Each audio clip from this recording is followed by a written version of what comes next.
অভিনেত্রী নুসরাত ফারিয়াকে ঢাকার হযরত শাহজালাল আন্তর্জাতিক বিমানবন্দর থেকে গ্রেফতার করেছে ইমিগ্রেশন পুলিশ। রোববার সকালে থাইল্যান্ড যাওয়ার সময় বিমানবন্দরের ইমিগ্রেশন চেকপোস্ট থেকে তাকে গ্রেফতার করা হয়।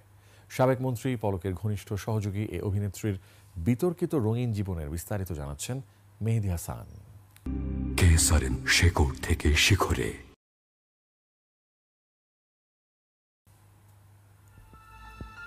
ইমিগ্রেশনে পৌঁছে গিয়েছিলেন নুসরাত ফারিয়া, আরেকটু হলেই উড়াল দিয়েছিলেন, কিন্তু শেষ পর্যন্ত উড়োজাহাজে নয় পুলিশের হেফাজতেই গেলেন তিনি।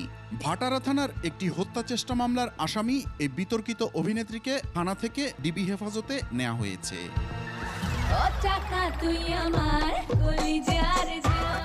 2015 সালে চলচ্চিত্রে অভিনয় শুরু করেন নুসরাত ফারিয়া। এরপর থেকে বাংলাদেশ ও ভারতের কয়েকটি সিনেমায় কাজ করেছেন তিনি, যার কোনোটি তেমন বাণিজ্যিক সফলতা পায়নি। চলচ্চিত্রের পাশাপাশি মডেলিং ও সঞ্চালনায়ও সক্রিয় ছিলেন। চ্যালেঞ্জ ফর চ্যালেঞ্জার্স, আমি নুসরাত ফারিয়া আছি আপনাদের সাথে। খুব বেশি ব্যবসা সফল চলচ্চিত্র উপহার দিতে না পারলেও বিলাসী জীবনযাপন নুসরাত ফারিয়ার। সঙ্গীত শিল্পী হিসেবেও প্রতিষ্ঠার চেষ্টা সফল হয়নি। আর 5 আগস্টের পর তার হাতে কোনো কাজই ছিল না। তার পরিবারও সম্পদশালী নয়, তারপরও ব্যবহার করতেন মার্সিডিজ, অডির মতো বিলাসী গাড়ি। তাহলে এই বিলাসী জীবনের অর্থের উৎস কি? অভিযোগ আছে সাবেক ডাক ও টেলিযোগাযোগ প্রতিমন্ত্রী জুনায়েদ আহমেদ পলকের জাদুর পরশেই নাকি কপাল খুলেছিল নুসরাতের। প্রতিমন্ত্রীর মন খারাপ হলেই ডাক পড়ত এই অভিনেত্রীর। পলকের মন ভালো করে নিজের আখের গুছিয়ে নেয় এই ফ্লপ অভিনেত্রী। দীর্ঘ 9 বছরের প্রেম শেষে প্রেমিক ইফতেখার আলমের সাথে হয়েছিল তার বাগদান। পারিবারিকভাবে আংটি বদল হলেও শেষ পর্যন্ত তার বিয়েতে গড়ায়নি। হাসিনার প্রতিমন্ত্রী পলকের আকর্ষণ আর আপত্তিতেই নাকি সে বিয়ে ভেঙে দিয়েছিলেন নুসরাত। পলক কানেকশন কাজে লাগিয়ে হতে চেয়েছিলেন জাতীয় সংসদ সদস্য।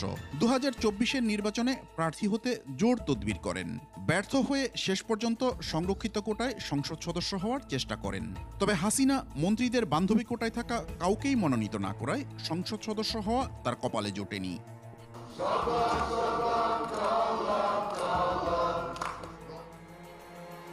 তবে পলকের অর্থ সম্পদের প্রায় সবটাই নাকি আছে নুসরাতের জিম্মায়। তার ব্যাংকে নাকি পলকের টাকা।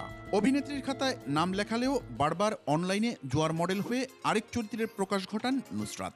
নেচে গেয়ে জুয়ার সাইটের বিজ্ঞাপনে অংশ নিয়ে তরুণদের অন্ধকার জগতে নিয়ে যান তিনি।